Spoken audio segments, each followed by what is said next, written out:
Hello, good morning guys. આજે તમને હું મારા બાલ્કની ગાર્ડન વિશે કંઈક અનુભવ શેર કરવા માંગુ છું. મેં આ બાલ્કની ગાર્ડન માટેનો એક સેમિનાર ગયા વર્ષે કદાચ 9 જૂનના રોજ મેં પ્રવીણ મિશ્રા અને અર્પિતા મેમ ભટ્ટનો એક સેમિનાર મેં અટેન્ડ કરેલો.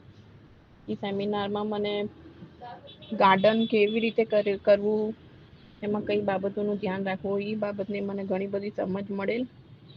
પણ જ્યારે મેં ગાર્ડનની શરૂઆત કરી અને ગાર્ડનની શરૂઆત કર્યા પછી મને જે પણ ક્વેરી પ્રશ્નો ઉદ્ભવતા હતા ત્યારે મેં અર્પિતા મેમનો કોન્ટેક્ટ કર્યો અને અર્પિતા મેમને મેં વિડીયો શેર કરીને, મારા પ્લાન્ટના વિડીયો શેર કરીને મેં એમને પૂછેલ કે મેમ આ કેવી રીતે છે અને શું કરવું જોઈએ. તો અર્પિતા મેમે દરેક વખતે મને સલાહ સૂચન કર્યું અને સલાહ સૂચન મેળવ્યા બાદ મેં ઘણા બધા પ્લાન્ટમાં ટમાટર, પાલક,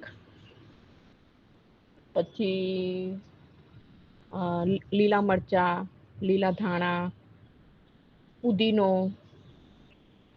સરસોની ભાજી, બરાબર એ બધું ઉગાડ્યું. અને એ ઉગાડ્યા પછી એમાંથી મેં ઘણી વાર હાર્વેસ્ટિંગ પણ કર્યું. ત્યારબાદ પમ્પકિન કહેવાય, પમ્પકિન પણ મેં ઉગાડ્યું. પમ્પકિન પણ સરસ મજાનું મને હાર્વેસ્ટિંગ મેં કરી. એની બાદ પછી આજે જે મસ્ક મેલન છે, જો મસ્ક મેલનનું કેટલું સરસ રિઝલ્ટ છે.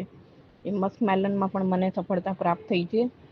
એટલે કહેવાનો મતલબ એમ છે, મારો મેસેજ આપવાનો મતલબ એમ છે કે હું એક એપાર્ટમેન્ટમાં રહું છું, 7મા માળે છે મારો ઘર, પણ બાલ્કની મારે બહારની સાઈડમાં છે. નાની બાલ્કનીઓ, મોટી 2 છે ને એક નાની 3, એક ત્રીજી છે નાની. એમાં જ હું આ બધું કર્યા કરું છું, એક્સપેરિમેન્ટ. પણ એક્સપેરિમેન્ટ કર્યા પછી હું ઘણી બધી સફળ થઈ છું. કહેવાનો મતલબ એમ જ છે કે આપણે નાની બાલ્કનીમાં પણ ઘણું કરી શકીએ છીએ. જ્યારે મેં ગાર્ડનની શરૂઆત કરી હતી ત્યારે અર્પિતા મેમે મને 5 લીટર બોટલમાં ખીરા કાકડી 5 લીટર બોટલમાં મેં ખીરા કાકડીનો પ્રયોગ કર્યો હતો. એ ખીરા કાકડી પણ તમે વિડીયોમાં જોઈ શકો છો, બરાબર. એમાં પણ ઘણું બધું સરસ રિઝલ્ટ મળ્યું હતું મને.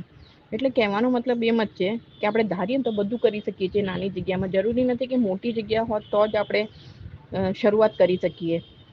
એટલે તમે પણ કરી શકો છો. અમારા વિડીયો જોઈને કદાચ પ્રેરિત થાવ અને ગમે તે કંઈક પ્રોબ્લેમ હોય તો અર્પિતા મેમને તમે પૂછી શકો છો. ગમે ત્યારે તમે એમને ગમે ત્યારે પણ પૂછો હોય તો હંમેશા જવાબ હાજર સાથે તમને કોન્ટેક્ટ કર્યા જ કરે કે તમે આમ કરો તેમ કરો.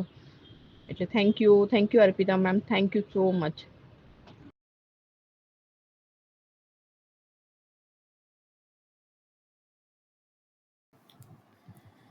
તો ફ્રેન્ડ્સ, જોયું તમે હરિતાબેનની નાની બાલ્કનીમાં પણ કેવા સરસ શાકભાજી ઉગ્યા છે. તો મારું તમને કહેવાનું એટલું જ છે કે બસ મહેનત કરો અને ઘરના ઓર્ગેનિક શાકભાજી ખાઓ અને હેલ્ધી રહો. અને કંઈ પણ જરૂર હોય તો હું છું જ.